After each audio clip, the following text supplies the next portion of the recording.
guys, it's Canadian Queen 76, and guess what? I'm celebrating 2.5 years with locs. Yay, me! It's been a cool journey. It's been a interesting journey. I have to admit that I do get a lot of questions about locs, just from people who are just generally interested or curious, or just never seen locs full close up. These are 10 questions that I normally get.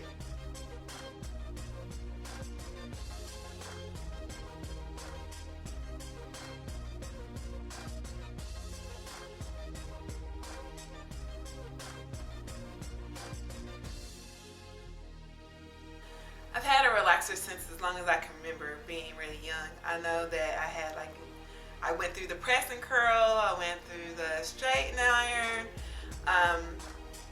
what have you. I've never been that person who did really well with the relaxer. I mean, my skin got fried, and then by the time it healed, by the time my scalp healed, it was time to get another relaxer.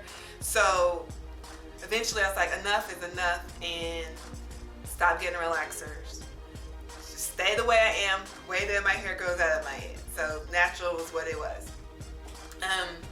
I was a loose natural for 3 years. I did it by a big chop, let it grow in, got my hair kind of tangled, did another chop, but it wasn't as bad as the first one, and then decided to start my loc journey.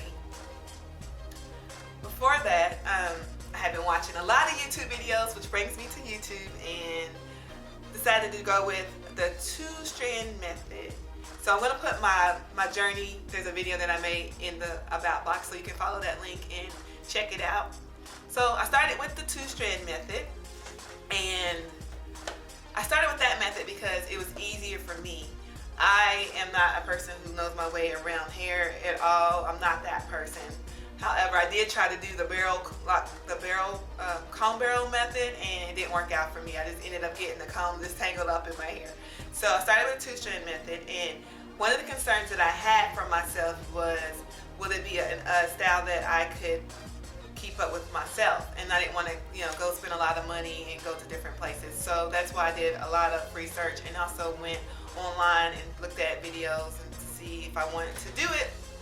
And prior to doing it, I put yarn braids in my hair, and I liked the way the yarn braids were, the way they looked. I liked the way the style looked. It gives you the kind of mature loc face. So then I decided to go ahead and do it. So I like the yarn braids, progressed to locs, and that's where I started.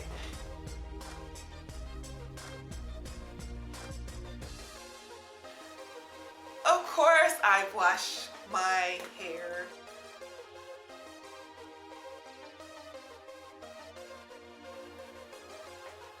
When I think about putting products in my hair, I keep it really simple.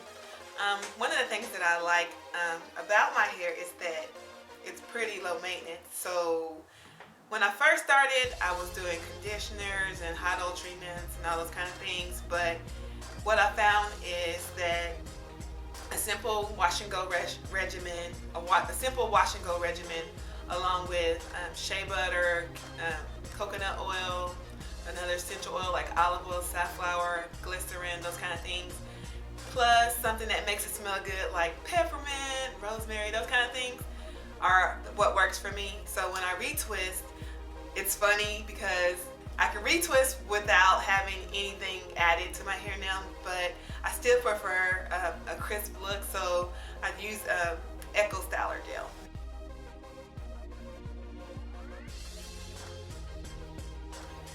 Now that my locs are more mature, it's easier to maintain because I don't have to worry about them unraveling as I did when they were in different phases in the beginning. So I do a simple wash and go, and I already told you what I use. So maintaining locs now is a lot easier now that they are a lot older. Just keep them clean, lint free, go with it.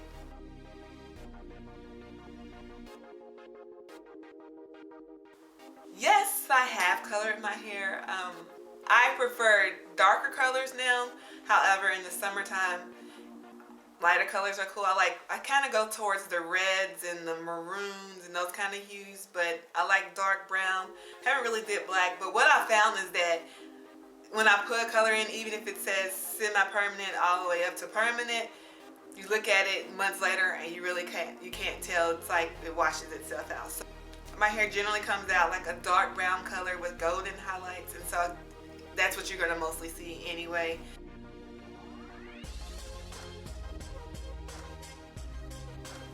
I get this question a lot, and right now, no, I don't foresee wanting to cut my hair right now. Maybe down the way, so I can never say never. However, at this point, I do not want to cut my hair, and I don't see doing that in the next 2 to 3 years either.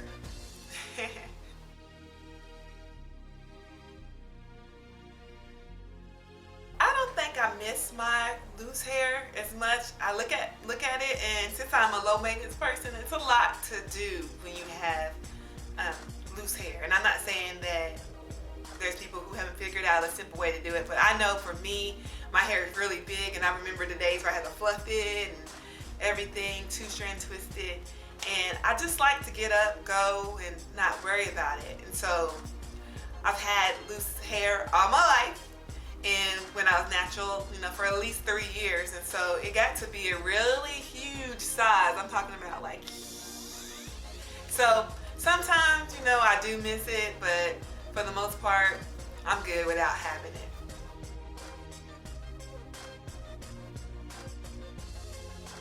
And one of the reasons why I can say that I don't miss loose hair is that I can style my hair a lot of different ways. I still get a lot of styles out of it when I choose to.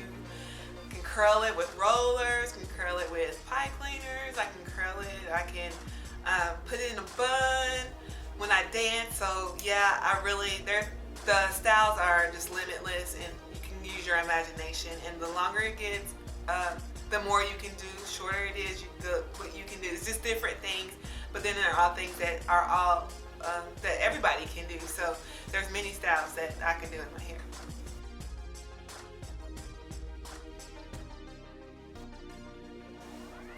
I get this question occasionally, and I think just because a certain group of people gravitate towards a particular hairstyle doesn't make everybody that way. That's just the stereotype. So yeah, you get that question, but I mean, stereotypes are stereotypes.